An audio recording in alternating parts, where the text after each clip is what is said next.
Hi, everybody. So sorry I'm late. I had low blood sugar today, and after dinner, I basically just completely passed out and didn't get up till just like a few minutes ago. And my father forgot it was Thursday, so he forgot I had the show and didn't check on me. Um, for those of you who don't know, I'm diabetic, and I had even though my normal blood sugar is between like 70 or 80 and 130. I had like a 68 about an hour before the show, and I had dinner, and I guess the consumption of the food, was too much at once, and so it just like made me go to sleep right there. So I just woke up like maybe 5 minutes ago. So again, I apologize for being so late with everyone. Hope it doesn't completely screw up everything. Alrighty, so for those of you who don't know, I'm Louis Brightraven, 28-year veteran of comics, science fiction, fantasy, horror, and role-playing games as a writer, editor, and illustrator. This week, our topic is basically I've just been kind of overcommitted with books that I wasn't expecting to get this week. And while we're not going to review all of them today, obviously, it did make some changes for the format of not just tonight's show, but basically for the next month of shows. So again, I appreciate that people that did check in on me. I'm sorry that I didn't hear the computer or anything. That's how far out of it I was. But we'll get to go on, start with the program. So, hold on a second. What's going on here?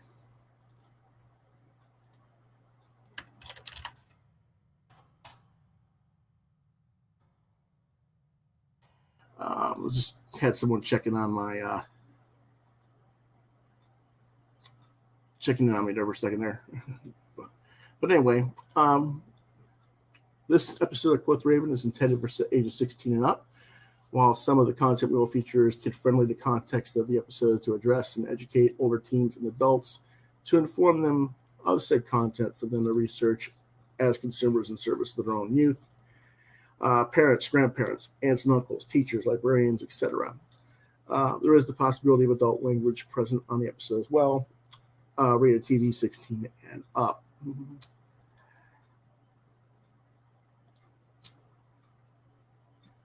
A lot of my usual people, and this is probably a really bad thing for to have this happen tonight because a friend of mine, Ted Davies, just interviewed me on his podcast, which did very well and had a lot of viewers. And so I apologize for anybody who watched that video and came over this week to see me and then have me be an hour delayed.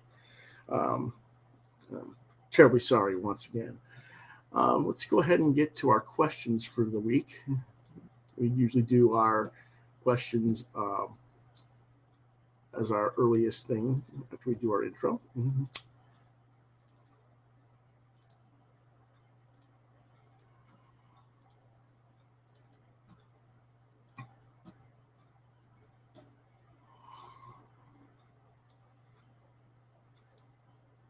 Our first question of the week. Whoops. It's actually from Armand Villavert of Arizona. And he asks, are you going to be participating in Inktober this year? For those of you who don't know what Inktober is a drawing event that they do every October where you do an illustration every day based on a theme that's given by a certain prompt. And last year I did 2 a day because I did my own set of prompts and then the official Inktober. This year I'm not going to do that. This year, because of the book situation, I'm going to do Booktober. And what I'm going to do is every single day in October, starting next week on Thursday, October 1st, I will do a show where it's just reviews, no questions, no interviews, no nothing else. Probably 3 to 5 reviews a day. And then on the regular podcast, on the nightly podcast, for the week, I'm not going to do the reviews. I'm probably going to try to get a guest panel for each week, so I'm not being too much on the reviews, but so that way, hopefully I'll get through all these books we've gotten and all throughout next month, which will give more episodes for everybody, and hopefully that'll be worth people's time. Okay, so that's what we're going to do next month for the Tober. Okay, thanks a lot for the question, Armand. Our next question is anonymous. Is how come you aren't on any other podcasts as a guest? That's anonymous. Well, yesterday I was on a podcast with Ted Davies at Ted Davies Artistry. We had an hour and a half discussion about basically my history a little bit. Ted's themes for his particular interviews are about us as the creators as people, not so much our bodies of work. So we had a little bit of a discussion about my history and my moving around as a military brat, and my philosophies as an editor and stuff like that. So that's what that was about yesterday, and it's on his channel. Again, that's Ted Davies Artistry. You should be able to find that on YouTube, no problem. As far as me not being on other podcasts, I think that has to do with the fact that I'm not really putting anything out at the moment of my own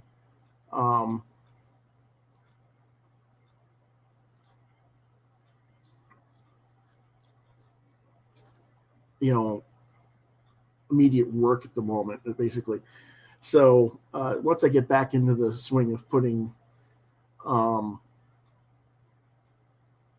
new books out, I'm sure that that will change. And thank you, John North, for your opinion on the interview. I'm glad you enjoyed it.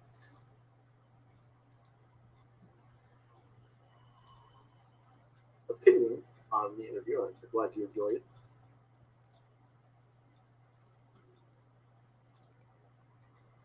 Let's see what else we got going on today.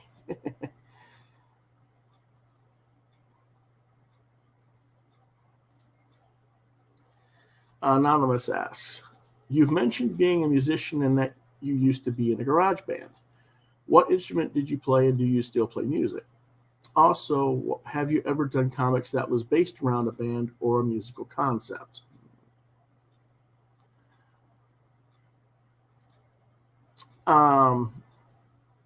Yeah, just give me a second. I'm still kind of loopy a little bit.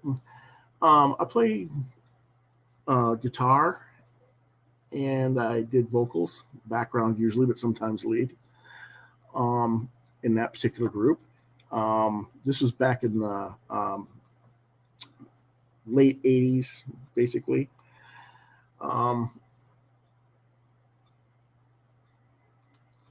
I played an Ovation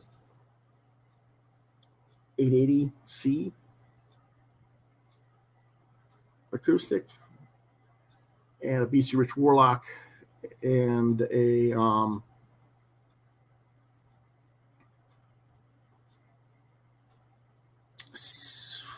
an 83, I think it was an 83 Telecaster Fender. And let's see, we played, mostly cover material at the time. Some country, some rock, 50s to 80s type music. Did that between 86 and 90. Um, I stopped at 90 because my girlfriend Alexandra was the drummer in the band, and she was killed by a drunk driver in December of 90. And so my reaction to that situation was such that I just didn't want to play music anymore. And I sold my guitars and stuff like that. I never really got back into it. And I'm not, yeah, I can't say I don't miss it or anything. I just, like I said, it's just how I reacted to that situation at the time. Um, let's see. Um, have I ever done comics that was based around the concept? Yeah, I did do one comic that had was about a rock band, so to speak. It was called Midnight Angel. It was done in '93 and '94. Um, actually, it was originally called Evil Angel, and I had to change it to Midnight Angel.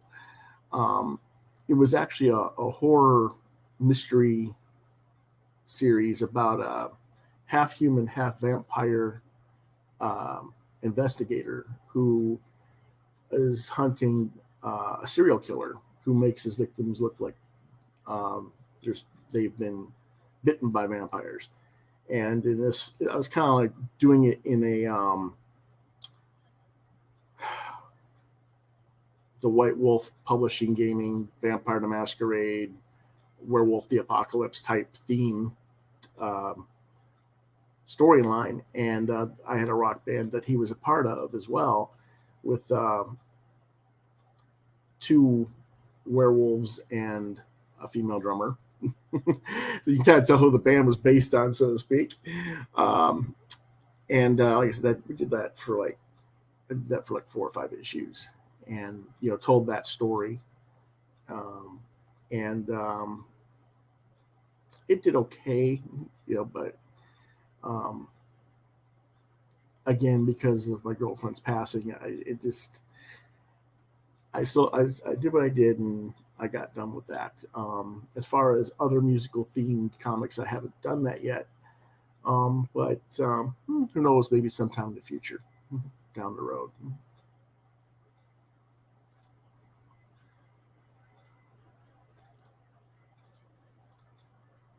Next question.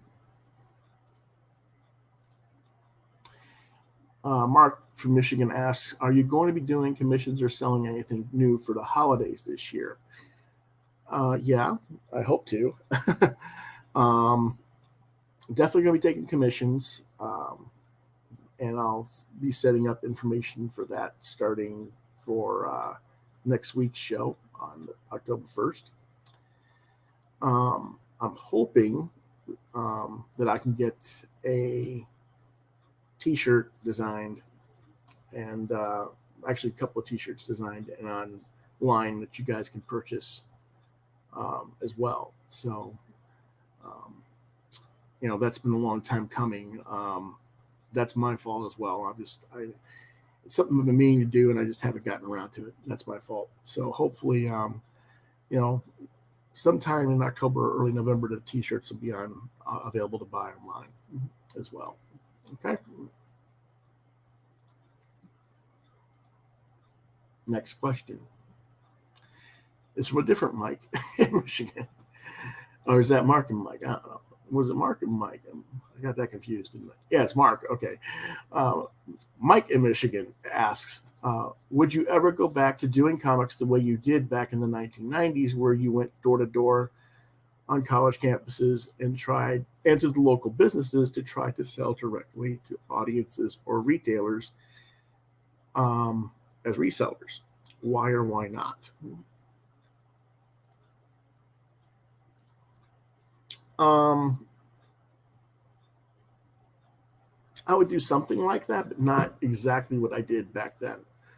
Back then, things were a lot different. I was 20, 21 years old. I had easy access to college campuses at that age. Today, I'm 48 and a half years old. It would be awkward, I guess, I mean, even if I could get onto campus, with today's issues with safety and forget COVID, just because of what happened with 9/11 and the way things changed in our society, um, it would just be very difficult comparatively to do that uh, for me now at my age. Plus, being 48 and a half, trying to reach out to 17 to 22-year-olds, um, there would probably be some sort of social disconnect, so it'd be a little more difficult. Another factor comparative today to back then was I was part of an organization at Central Michigan University where we had 27 artists that were doing multiple books combined, all of us, so it wasn't just me, it was all of us going around doing this, promoting all of our books. And we had like 56 titles to choose from. So a lot of easier things. So what I would probably do today is we have the internet. I would still go ahead and try to go to businesses and stuff like that, but like I'd want to have my books, but I also like to have like many of the books that you see me promote on the show. Be able to promote Ted Davies' Intrepid and Albino Zulu, promote Mark Andrew Smith and Ron Villavert's Gladstone School for World Conquerors titles and their spin-off books. Star Side by Lane and Dylan. And I can't remember their last names right now. Please forgive me. But, Nick Cagnetti and Jamie Jones and, just all those titles as well as others as well. And like have a catalog that they could pick and order from, and then we would do fulfillment. And that's how I'd probably want to do it that way. And I'd probably get I guess you could say I might rent out a place as a mini warehouse so that everybody could ship their books to me at that location, and I'd have a place for it that's not in my house if I had enough of a demand for it, and I would like to see everybody else reciprocate. That way we're all kind of supporting each other and backing each other locally in our own local communities with the local businesses. That would be, if I, it's kind of a little bit of a grandiose experiment, but that would probably be around what I would want to try to do. Not an easy thing. It would be even more difficult than what we achieved in the 90s because we'd be so spread out in different locations compared to being a centralized group that went around together. But yeah, that it would be something more like that today, I think.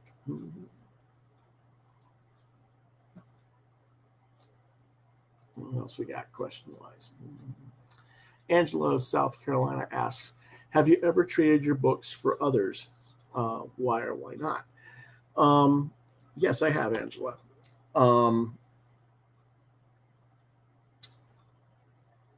When she says trade books for others, she means like you go to a convention and you're there and you see someone else's books that you like and you offer your book in exchange, 1-for-1, even up or something like that. Or, you do a sketch or something like for that type of thing between creators back and forth. Or online, you might do that. Like I did that with Ted. Ted sent me Intrepid and Albino Zulu and a print set a while back, and then I sent him the books that you saw on that video. Yes, that was put out yesterday, in kind. So there you go. That's a perfect example. So there's a lot of that going on too. So sure, yeah, I don't mind doing that at all.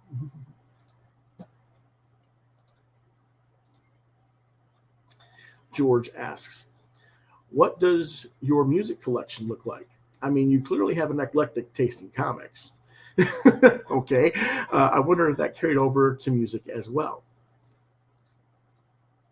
I don't know what George's opinion of eclectic would be. I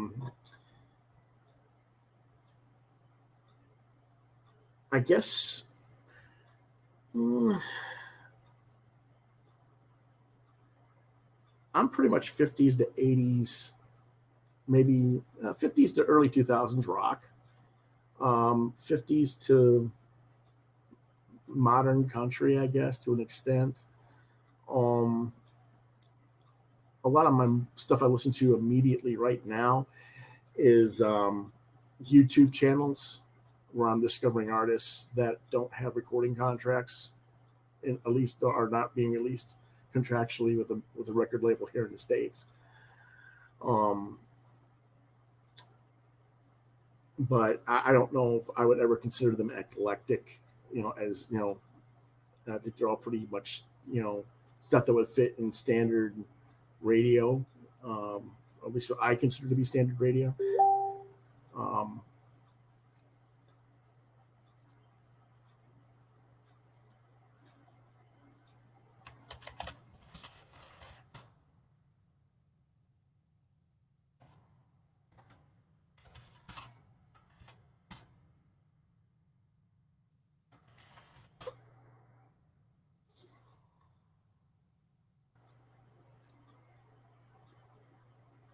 Yeah, that's the main thing there. But let's see, who am I listening to that you guys might? I've been listening to some Violet Orlande. She's a musician out of I think she's out of Brazil.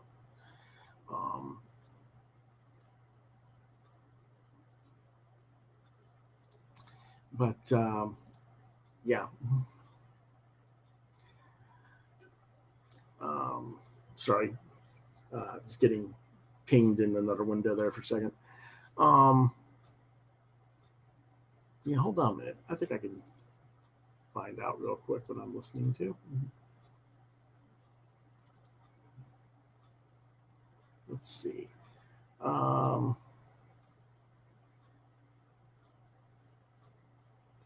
Raul Malo, who was the lead singer for the Mavericks, some of his singles stuff.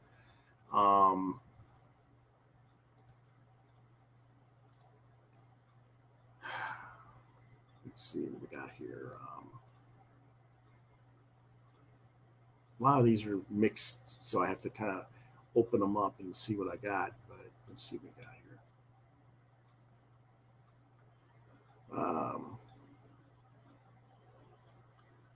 Cross Canadian Ragweed, Jason Boland,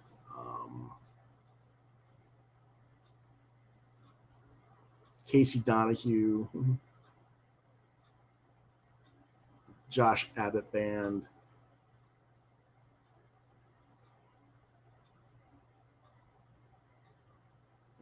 That would be some of them.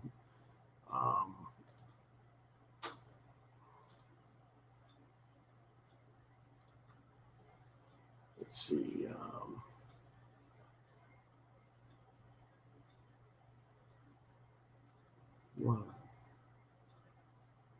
There's a band called Trash Panda.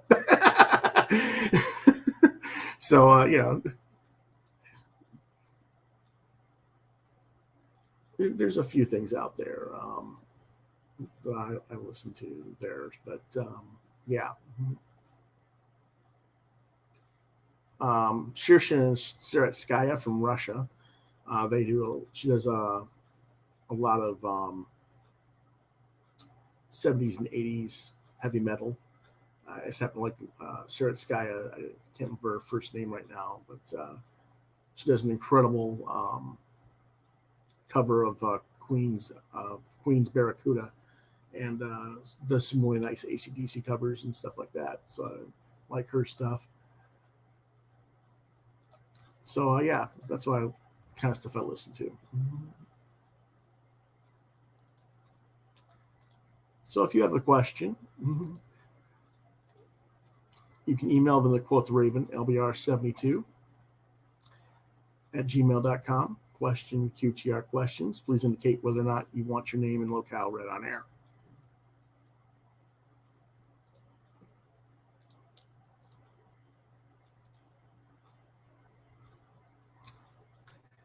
Let's go ahead and mention news real quick. Recently, our friend Jake Smith, who does Blood Force Trauma, a book I reviewed a few weeks back, he recently was finishing up his Kickstarter for issue number 2, which I haven't received yet. That's one of the books that's coming relatively soon. He just signed a contract with Albatross Comics and will be getting published regularly through Diamond and through that company with a new version of number 1. And they're not going to. So the second issue of the Kickstarter with the T-shirts and the other stuff that he just finished is, I guess, from what he told me, is going to be his last Kickstarter for the foreseeable future. They're just going to go straight to the direct market and be in comic shops now, and they're going to start anew with reprinting issue 1 or doing a new version of issue 1, and then continuing through. So I hope to have Jake on the show and talk a little bit more about that in the upcoming weeks, because I believe it's been solicited in this week's previews. But in the newest edition, which just came out, which I haven't had a chance to look at. Yeah, there's that. Let's see what else is there going on in news that I'm supposed to be checking out here.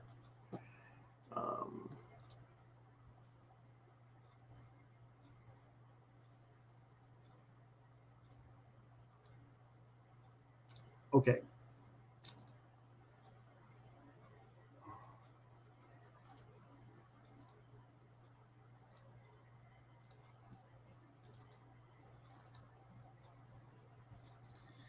This is Shortbox in dire financial straits announces the Shortbox Comics Fair.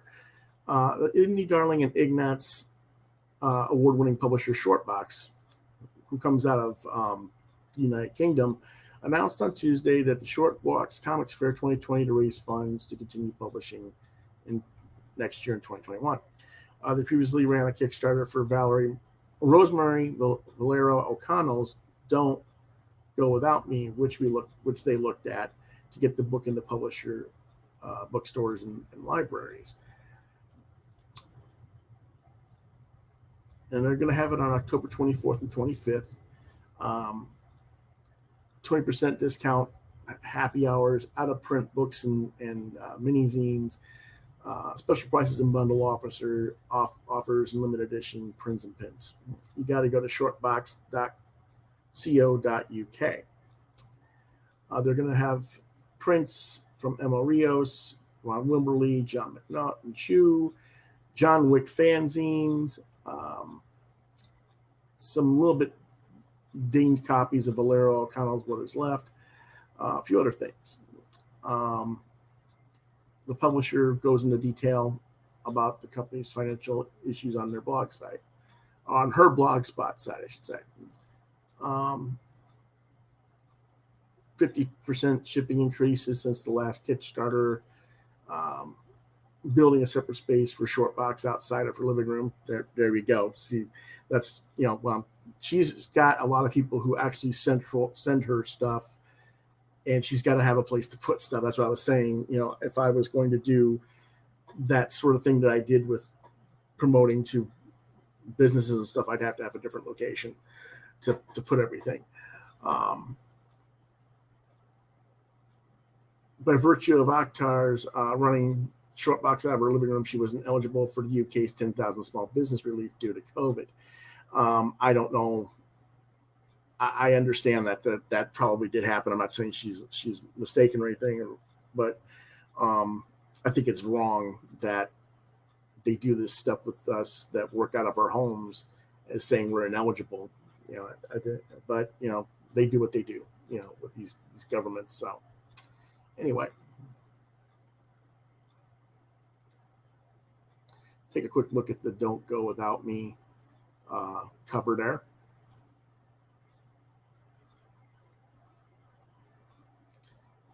From her blog post, towards the end of 2019, I decided to invest in building a dedicated Shortbox studio space, a separate building in the garden. For the past 4.5 years, I've been operating out of my home, living with a constant deluge of thousands of books and boxes of stock in every room. Short Box has a storage space we hire, but a certain amount of rolling stock is still needed to fulfill orders from week to week. Exactly. And when you factor in that rolling stock in relation to a catalog of at least 30 titles, you get some idea of the constrictions being dealt with. When we release something new, like the latest box, for example, that can result in having an extra 4,500 books in the house waiting to be packed and shipped. It also makes it tough to hire help, which I've needed for a long while. When you're working from your living room, working from the living room floor is not a professional environment for anyone to come into. And that is exactly spot on. At the end of 2019, Short Box was in a decent position and enough, even though investing in the studio space made me feel incredibly nervous, I thought it was the right time to do so, to look to the future, to have a semblance of a work and life separation, and with a view of potentially hiring help down the road. So she took the plunge. And then the COVID situation happened. No more conventions or festivals, wiped out a third of their expected income. Then shipping costs cropped up again. In May, they ran a Kickstarter for the new Short Box, which was released in September, which I actually did order. I just got that, one of the many packages I got this week. So a couple of things happened. The shipping prices went up, and then the books that were in the box got lengthier than anticipated, which meant the books were not yet finished.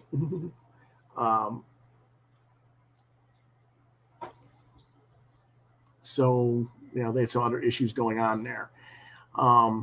But regardless of that, it's definitely worth the money. And in fact, I'll give me a quick second here. The Short Box package is right over here. You see, in nice little wrapped package here. Came in a very nice exterior card package too. Came in like this. I haven't had a chance to even look at those books yet, but very nice package, Short Box like that. You open it up, and it's a C3 package, and those books that were in those bubble wrap are put in between these layers of cardboard, folded over, very protected, very well packaged. Can't do anything but compliment them on that. And this was shipped from the UK, and it got here in like 5 days. I can't from the day they shipped it, so I really can't complain. I got Outspace from Nuria Martinez.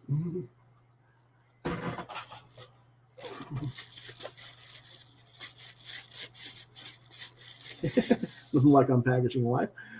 She Would Feel the Same by Emma Hunsinger.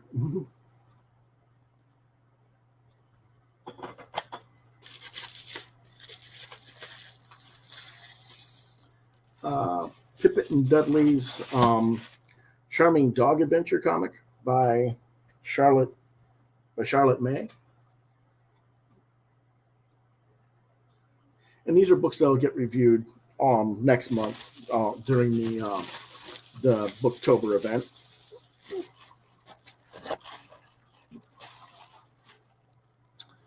Interim, and that's by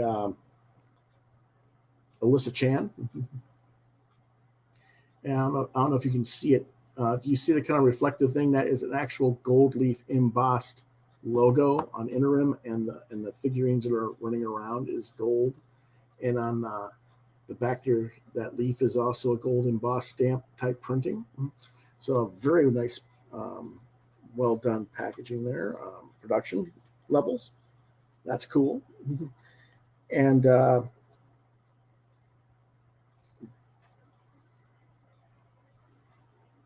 Aminder Dalawal's Dead End Jobs for Ghosts. So I got all that And I also got a silkscreen print by Jillian Tamaki in that package as well. And I think, and there was some candy in there from the UK. It was like I called dabs or something. I'd never seen it or heard of it before, but since I'm diabetic and I can't have that stuff, that went elsewhere. But it was an interesting addition to the package as well. And then they have a little thing in here about who the creators are. Quick bios about who they are as well. So that was a really cool package. That to see that someone who does that kind of a packaging deal is having financial trouble is a shame. So let's go ahead and make sure that you look for Shortbox CO UK and support that, and I'll keep promoting that throughout October as well. And I'm hoping I can maybe get her on the show and help promote it a little bit more next month as well. So that's the situation with them, and we'll keep you guys up to date on that. Okay.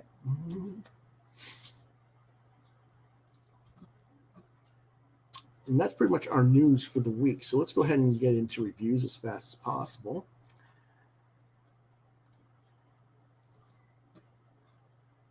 Now, I had a couple of sponsors, so to speak, this week. But we're going to start first with our throwback issue of the week. There's going to be a lot more throwbacks in next month, but we'll just do that. Yeah, but this is this week's, and that is, whoops, it's not sharing the screen. Why is it not sharing the screen today? Okay. There we go. Fist of the North Star, number 1, 295 from Viz Comics from 1989. The writer is Burenson. That's the original writer, with Fred Burke and Satoru Fuji doing the translations in English.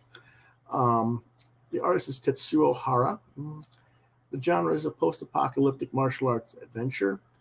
Originally released in Japan in 1984, and the translated edition came from Viz in 1989. And what it's about is it's a nuclear apocalypse as the backdrop of this martial arts kung fu, meaning the David Carradine TV show, homage manga. That's how I perceive it anyway. Ken, who you see on the cover, is a mysterious drifter who is arrested by a suspicious village who thinks that he is a scout for a local mutant biker gang of giants. I said mutant giant biker gang, but yeah, they're giants and they're a biker gang. While sitting in the village jail, he befriends a young girl. When the biker gang attacks, they kill the girl and he wipes the biker gang out and then continues on his wanderer's quest. Recommended for ages 16 and up, gave it 4 stars. There's also an anime series or animated film based on this particular series. I knew of the manga when it was coming out in the 90s, and I didn't really see it that much in Michigan at the time where I was at in comic book shops, so I never got to see it. And that just happened to be one of those books that I came across a couple weeks back when John Norris and I were doing our little excursion out to the comic shop, and I went through the dollar book bin. So that's what I got, one of the books I got. So let's take a quick look at the interior art.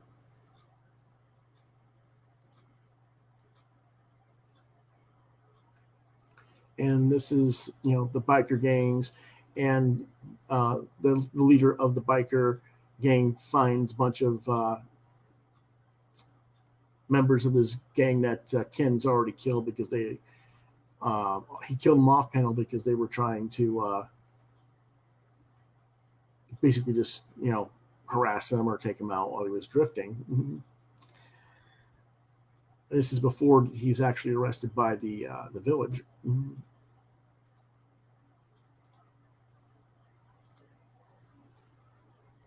And this is as he gets out of the jail and is going to defend the village. here's a bunch of them who don't know what this guy is and what he can do.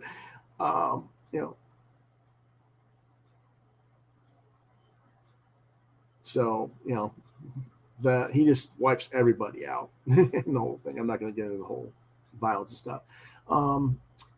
Tetsuo's art is very nice, very well layered in its rendering of detail and line forms.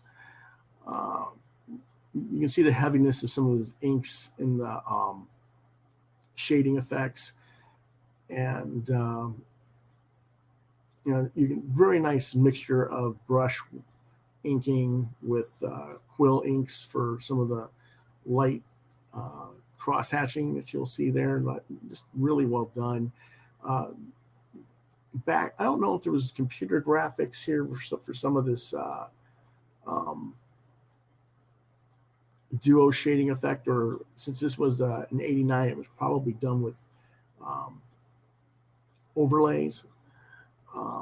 But then again, we were starting to have that kind of computer technology back then. So, I'm not sure which it is, but it's very well done.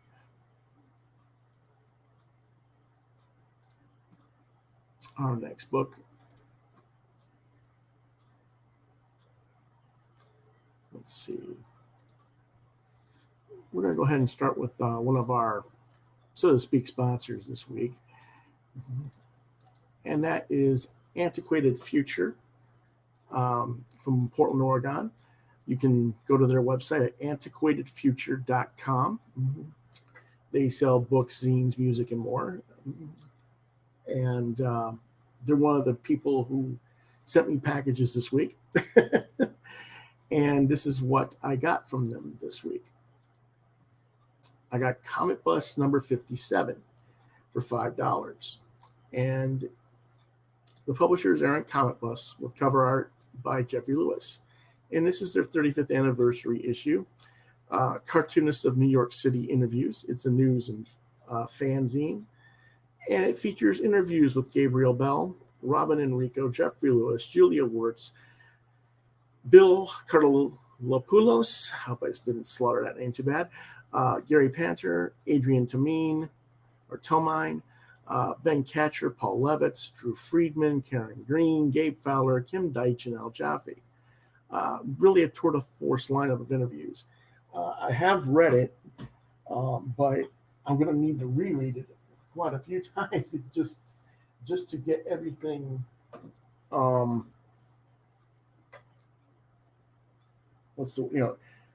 digest it for what it is, I guess you could say, and really appreciate everything that's there. They're very informational. Trying to see where I put it down at.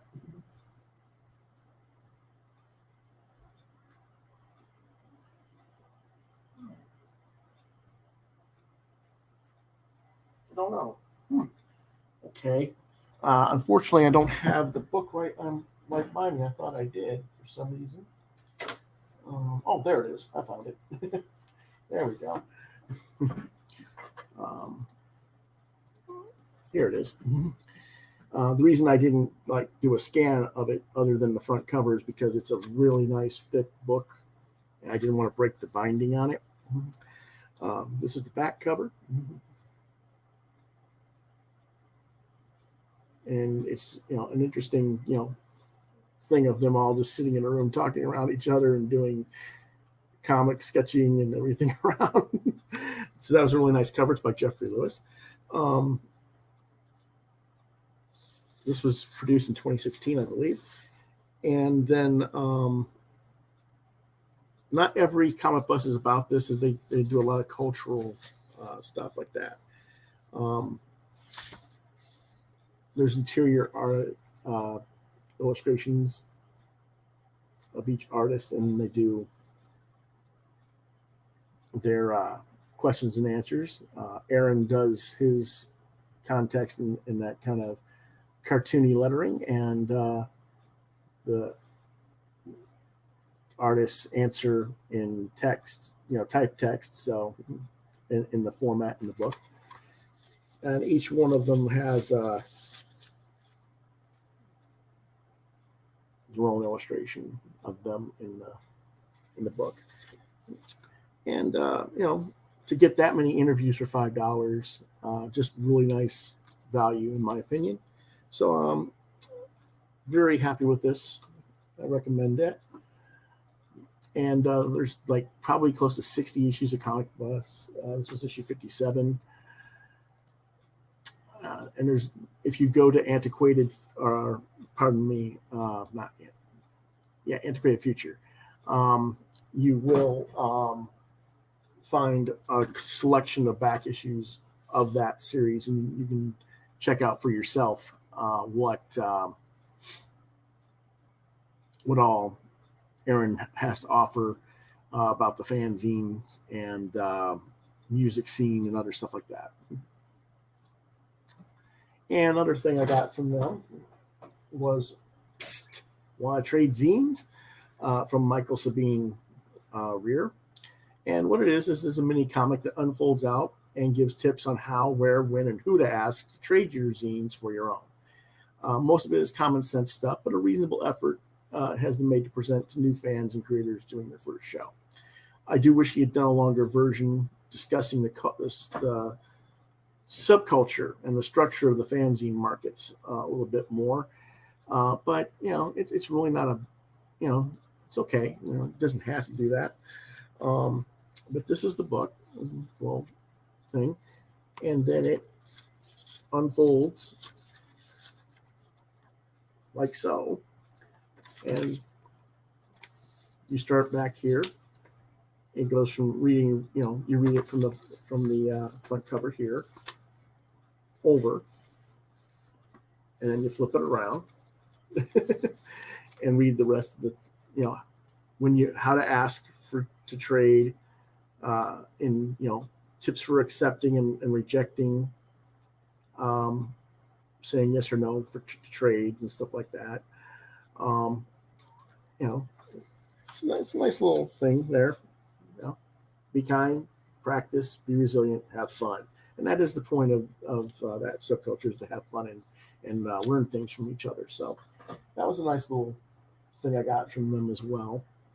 And there was a few other items I got from Antiquated Future as well, but I don't.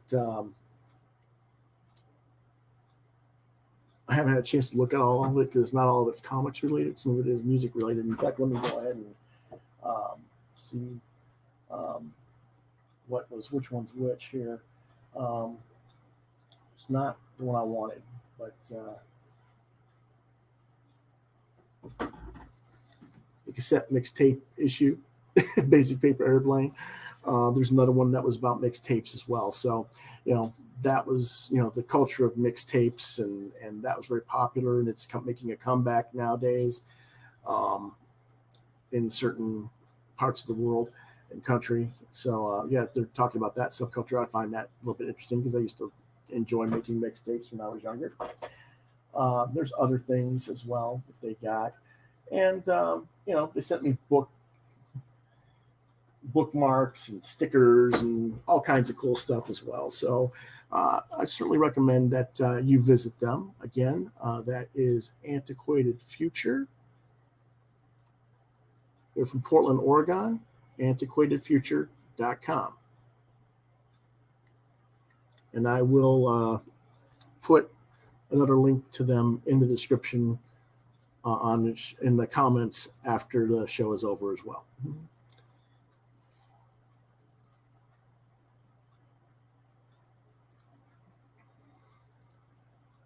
Let's see what else we got.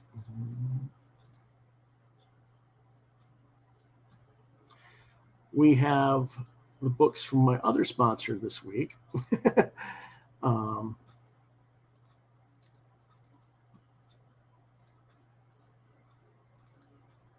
And that is the Copacetic Comics Company from Pittsburgh, Pennsylvania. And they're located at 3138 Dobson Street on the 3rd floor in Pittsburgh. And their mailing address is P.O. Box 301, Pittsburgh, Pennsylvania, 15230. Their email is copacetic at copacetic.biz. And their phone number is 412-251-5451.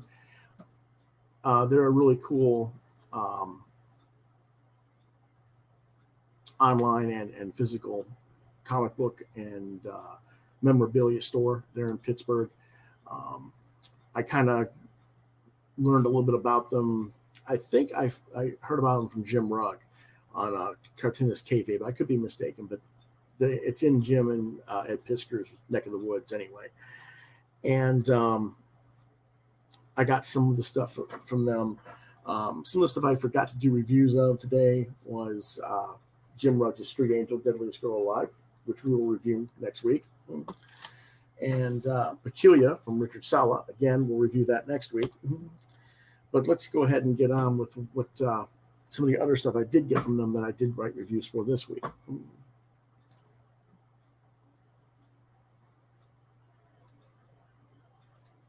And that is The Experts, $5. Publishers Retrofit Big Planet Comics. The writer-artist is Sophie Franz. The genre is science fiction. It was released 2016. ISBN number 978-1-940-398-53-2. And what it's about is 3 researchers who are at a facility on the water.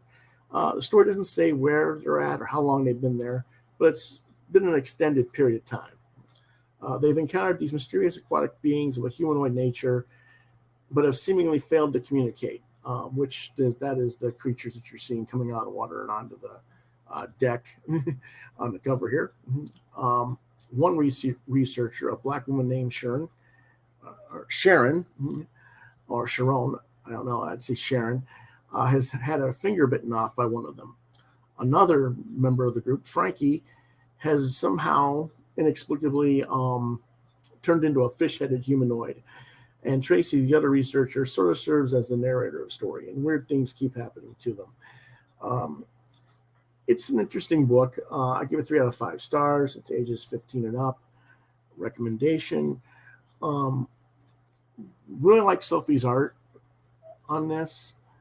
This is her art, and this is what I meant by, he's inexplicably, got his hair there. He's the fish head there. Tracy's the redheaded female, and Sharon is again, the black woman there. The dog is called the Colonel. And in this, they don't know what's going on.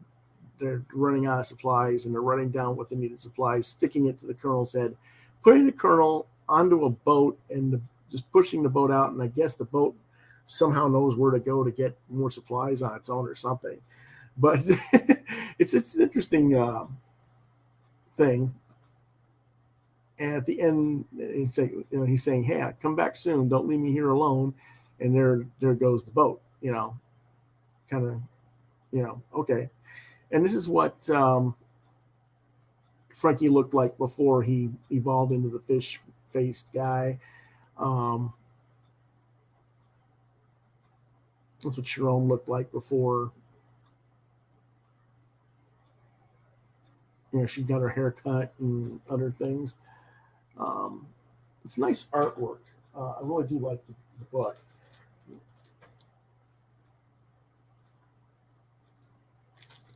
Story-wise, it's very much like the science fiction classic Solaris, Vestas LM. You got these researchers in an unknown type of environment. They're changing due to their circumstances in the environment and stuff. But in a lot of ways, it feels like there was so much more that the author could have done with it. There's a complete story here, by all means. I guess, my mind was just racing with ideas of, where it could go that it didn't explore. So that's why I gave it the 3 out of 5.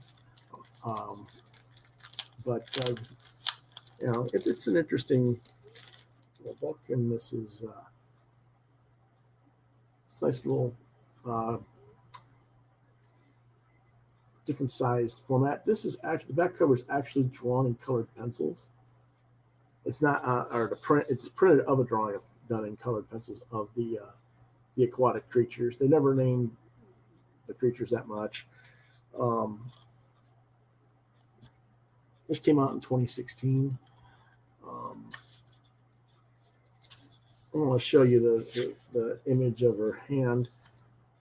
That's where the creature bit her hand off, finger off, and that gunk goes there. I'm not going to spoil the story and tell you what happens because it's really nice, well done thing. But what's here is well done, very well represented. I just wish there was a little bit additional stuff to the story, I guess.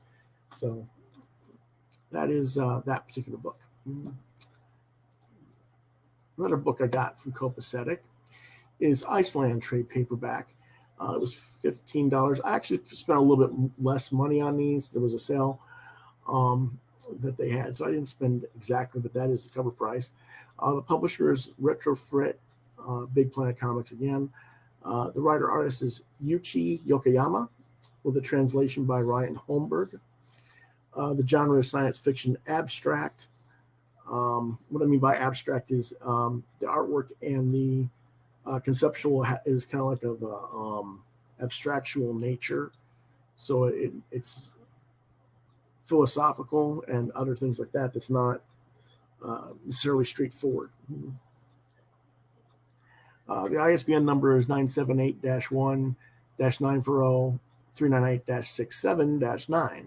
It was released originally in 2017. And what it's about is these three semi-alien, I put a question mark in there. I think they're alien beings. It's kind of hard to tell with the artwork being what it is because it is abstract art. But anyway, they're looking for a fourth member who got lost in the frozen realm of Iceland. Art's very abstract style, and figures are kind of hard to keep track of who is who. Pardon me. The story might also be lacking in translation from the original Japanese, or because it's a continuation from an earlier work, which I didn't know and don't have. I felt like I was missing out on key elements to really tell what the story was about. Let's take a quick look at the artwork. I gave it only 2.5 stars, mostly because it was just a little bit too confusing for me in the translation. I think it is really. Whoop, there we go. Sorry. Let me go back one. Yeah, there we go. It did do that. There we go. All right. Sorry about that. I forgot. This is another one of those books I didn't want to bend the spine on. It's a nice, thick book. There we go. It's like a Japanese manga. It reads from the back cover to the front cover instead of front to back, like an American book.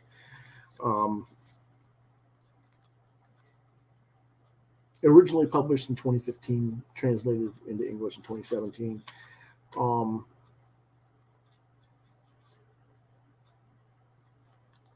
Here's some of the artwork.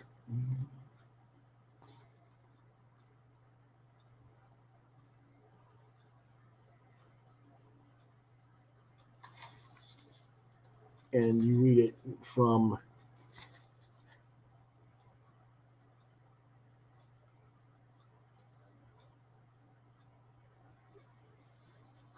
you would read it from this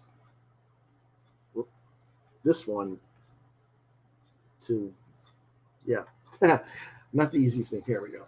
From here to that one, to that one, to that one, to that one, to that one, and down that way backwards, as opposed to left to right and down. So it's a little bit different reading experience as well. Like I said, the art is very interesting. I don't recognize the translation necessarily of some of the symbolism here that are Japanese lettering, because I don't recognize it and can't identify it. That might change one's interpretation of what's going on in the story.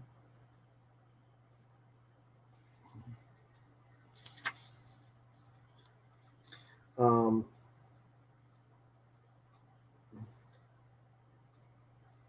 they have this giant shark creature that shows up and lands in front of them, basically. And I guess they met basically a fisherman that caught the shark. And they're, like I said, they're just looking for their fourth friend. And they go through this little adventure, and it's interesting. It's well done book for what it is. I just think because I didn't realize it was the second book in the storyline, and that there was a backstory that I'm not familiar with, that it just fell a little bit short for me as a result. So even though I gave it 2.5 stars, don't think that means it's a bad review. It's just, I probably will have to revisit this if I can find the book that comes before it. And if I can find a book that comes before it and then read it in full context, I'm probably have a different opinion. So, don't think I'm knocking it. Okay. Mm-hmm.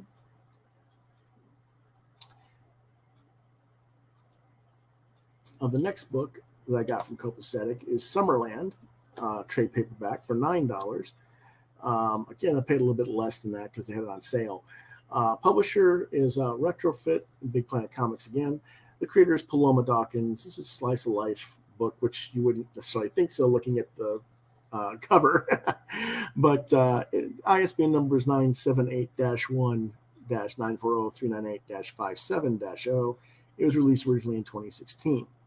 And what it's about is Santana, and that's the girl on the bottom corner there with the dark hair and the pink and the polka dotted tights there.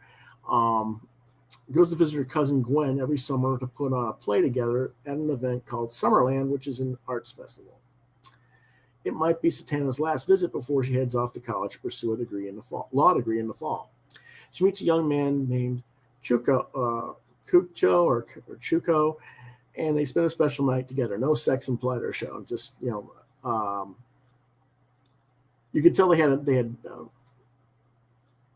emotions for each other, but it was more like just a really deep conversation between the two.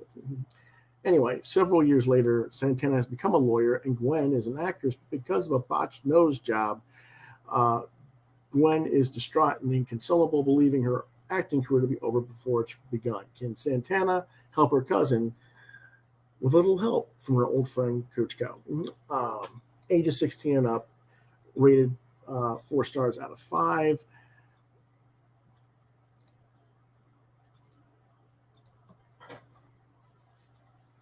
Another nice thick book here.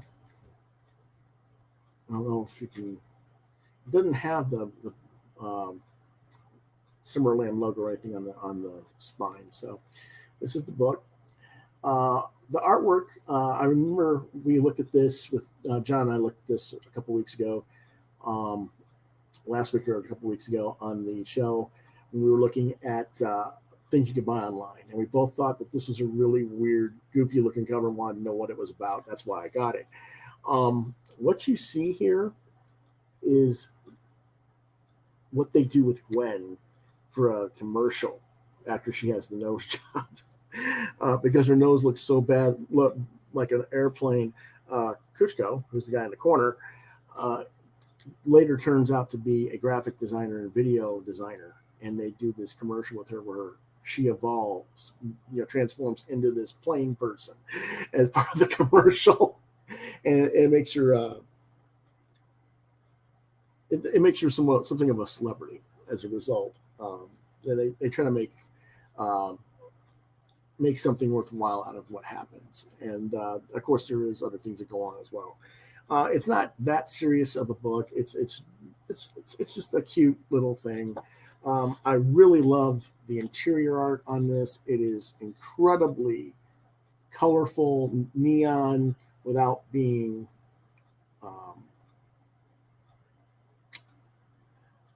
the crazy glow in the dark, but yet it still gives you that same effect. It's a little bit inconsistent in the color palettes from page to page. I wish she had been a little more consistent throughout the book that way, but I mean, it's just so wildly colored that you can't help but it grabs your attention.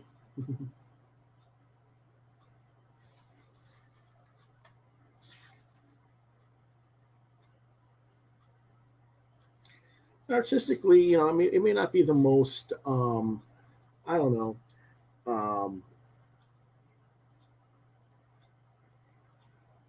some people might think this is a little bit too childish of an art style or whatever. I don't know. I think it's very interesting.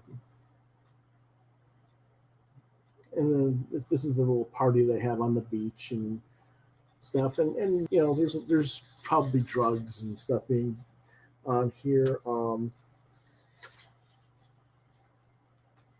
know, but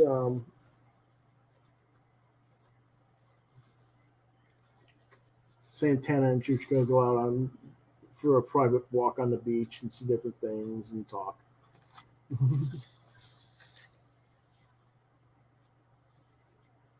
And all these different seashells and things on the beach make different symbolisms for them and stuff like that.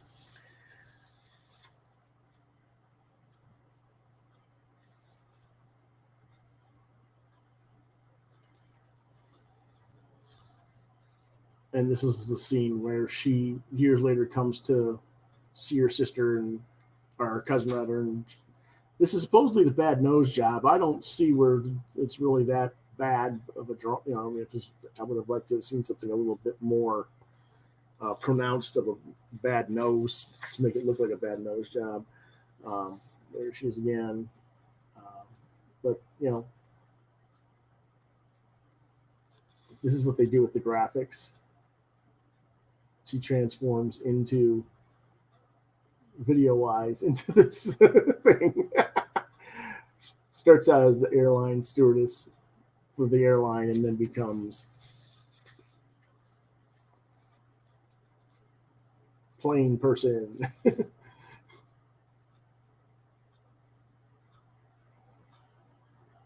So yeah, it's an interesting, cool little book. Not certainly worth the $9.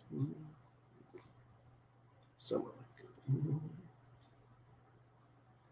And this particular book was actually autographed by Paloma as well. So that was kind of cool.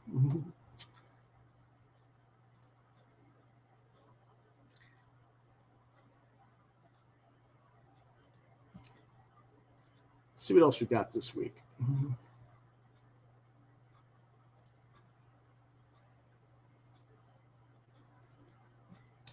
We got Metal Shark Bro assault on Hamzig Island #1, nonstop. That means it's a one-shot storyline that will not be continued. It will go straight into trade from the publisher, which is Scout Comics. It's $3.99 book. The writers are Bob France and Kevin Cuff. Artist is Walter Ostley. Letters and editor is Chaz Pangburn. It's the one-shot preview book. The rest of the story will go straight to the trade paperback. Genre is horror, fantasy, comedy. And what's about his Metal Shark Bro lives again and dies when his best friend, the eye demon Ira, gets captured on a mission.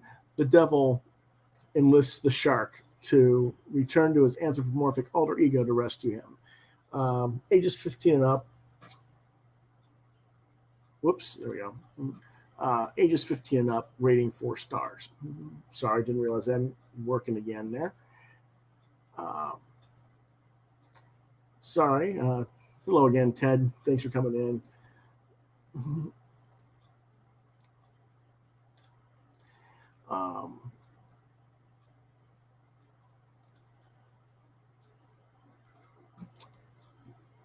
Here's the shark. If you guys remember the old, not the old, but the past episodes where we've talked with Bob about Metal Shark Bro in the trade paperback for the first story arc, he convinces the devil to transform him back to a shark, his original self. He originally was just a shark that ate a a rock star that had made a pact with the devil to become a rock star, and by killing him, he ended up having to serve the devil to make him to pay the debt more or less. Once he'd done that, he demanded he got transformed back to being a normal shark, and that's pretty much what the devil's minions have come to try and collect him back, and he fights them off, and then the devil comes out and says, "Hey, this is the situation, and he goes, I need you. Okay, well then, all right, do it, and he gets transformed into that humanoid shark thing, and then that's where Ira is being held in this other dimensional issue of no shark will face off against the enemy.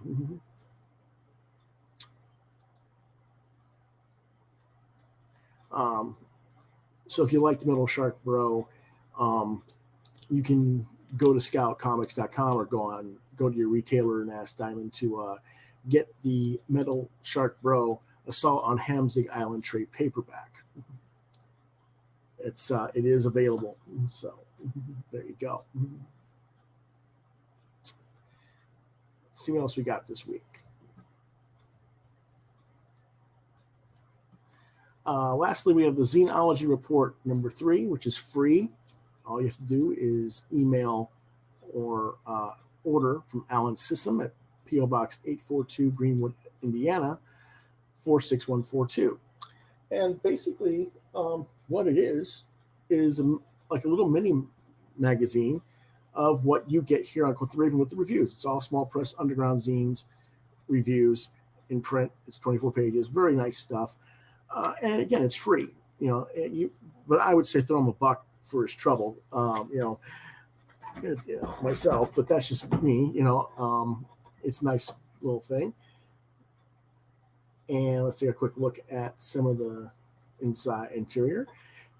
Here's some of the stuff he does, Space Cat number 1, spring 2020, 24 pages, full color covers, $4.50 a copy, $6 with the shipping.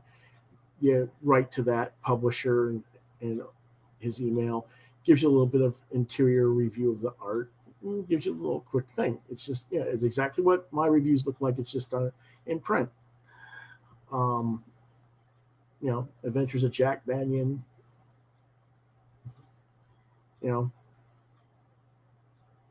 Really nice stuff. You can order at indieplanet.com on that one, or write him at a certain address, Canada, and get it there, But you would go to get that particular one at indieplanet.com, which we've talked about indieplanet.com in the past. Another example is Brain Freeze 1A and 1B, with 2 different covers. And again, you go to contact the publisher Jim Main in New Milford, Connecticut, and Horseman number 1. Again, Larry Johnson, who was the one who did the Space Cat book too. Those are examples. So, very cool little zine here. It's that. And on the back, he has the Sissom Comics Group, which you can order various books. Each of these books are 28 pages, mini size at $2 a book. And, so definitely get a hold of him. There's lots and lots of stuff in here. I mean, they got, six mentions here. 2, 4, 5, 6, 7, 8, 9, 10, 11, 13, 15, 17, 18, 19, 20, 21, 22, 22 different books reviewed in this little pamphlet. It's a lot of stuff for little pamphlets, pretty good, cool stuff. So definitely check that out. Again, that is Alan Sissom, P.O. Box 842, Greenwood, Indiana, 46142.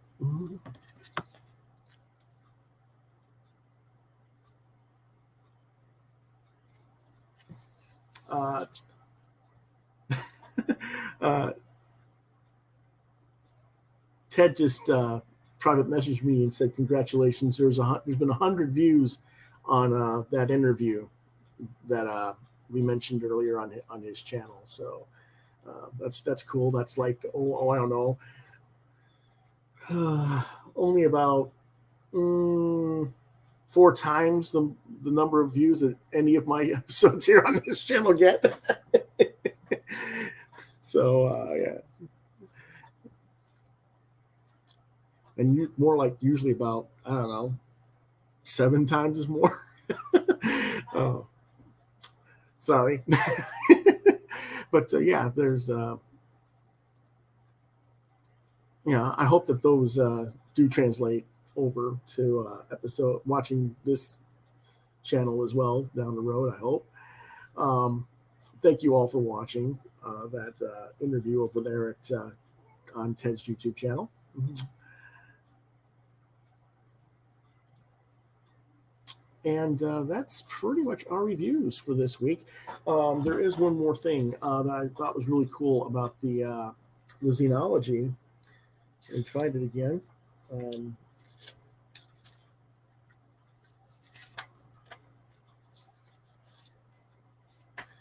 And that is the Snow Bunny Sampler book from 2020. And that has artwork in there that is actually displayed. There you go.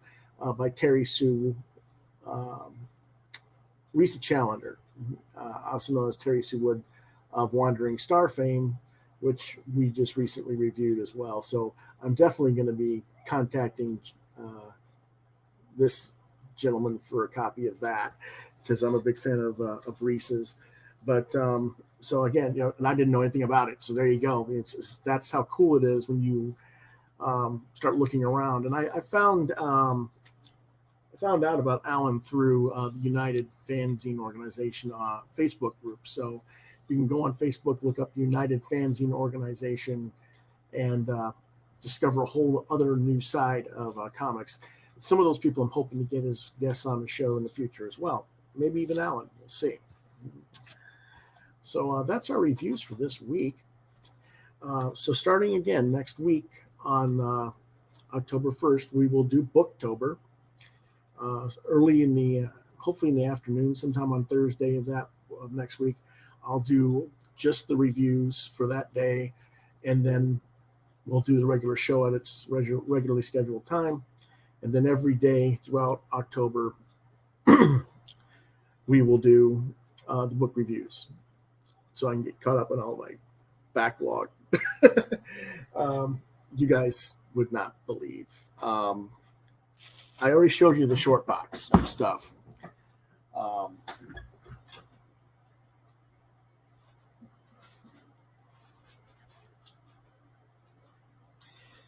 This week, I got the short box stuff. I got the Antiquated Future stuff in this package. The Copacetic Comics, Radiator Comics from Miami Shores, Florida. I got a book. This box came today from Wow Cool. Mark. I'm sorry. I can't read it. Mazinal. I'm sorry if I slaughtered your name there, Mark. The package split and it breaks up Arsenal. Okay, Mark Arsenal. Okay, and he's out of Cupertino, California. Got a bunch of stuff from him, and I got the Starside books that I reviewed. We had the creators, Dylan and Lane, a few weeks back. I got their first 3 issues as well. So I got all that, plus like 2 other packages that I haven't even. I don't know how many books are in there. Just they're like that box that I just showed you had stuff in it. So there's like that. um, and I've still got more coming. I've got the Bob France Ninja Nun Back in the Habit that's been funded and they're putting together. I've got the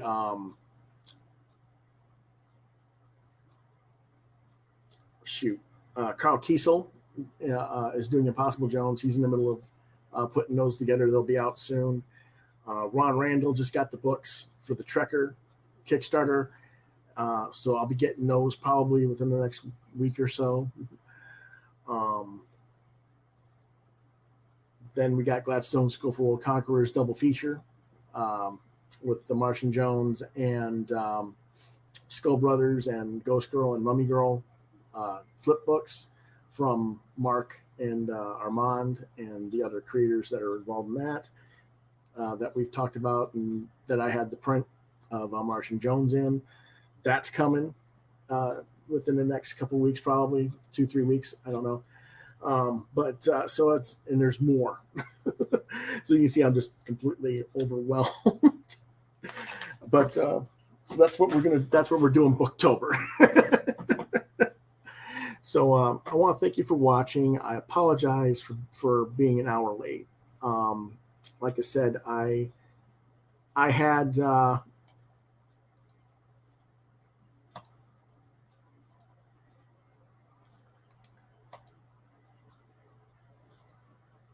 my blood sugar right before dinner was like 68, and normal is like between 80 and 130.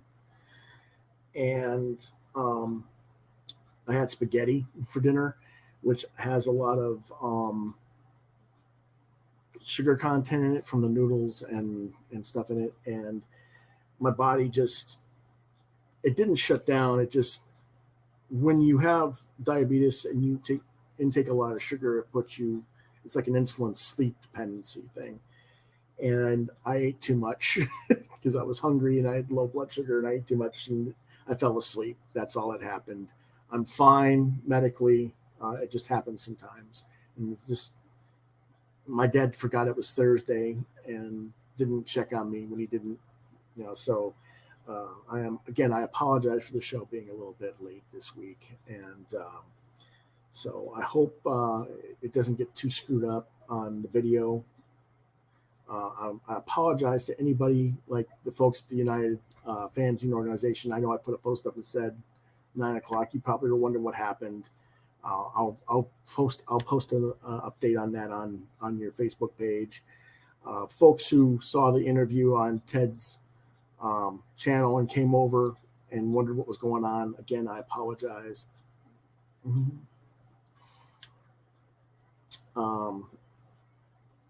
It just, kind of a weird thing this week.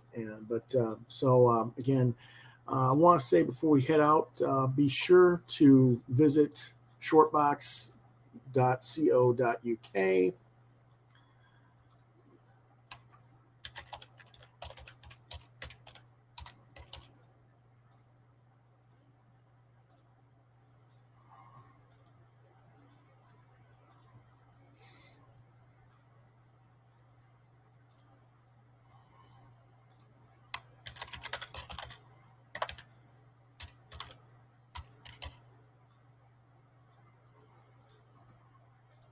There.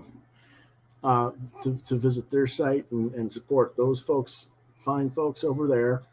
They got a lot of really cool stuff. Certainly worth supporting. Visit Antiquated Future at antiquatedfuture.com.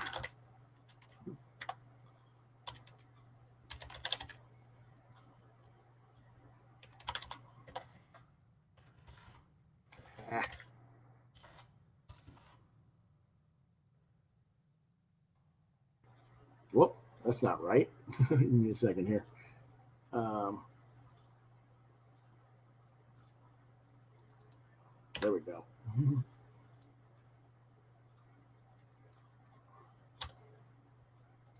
There you go, antiquatedfuture.com. And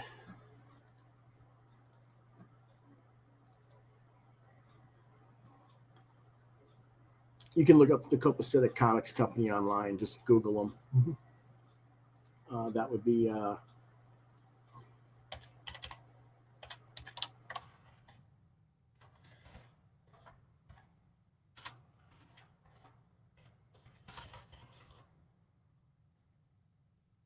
Copacetic Comics Company. Okay, so those are our three I'm going to promote this week mostly, and next week we'll be back with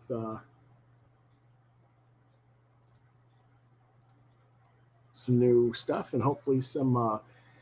Maybe I can get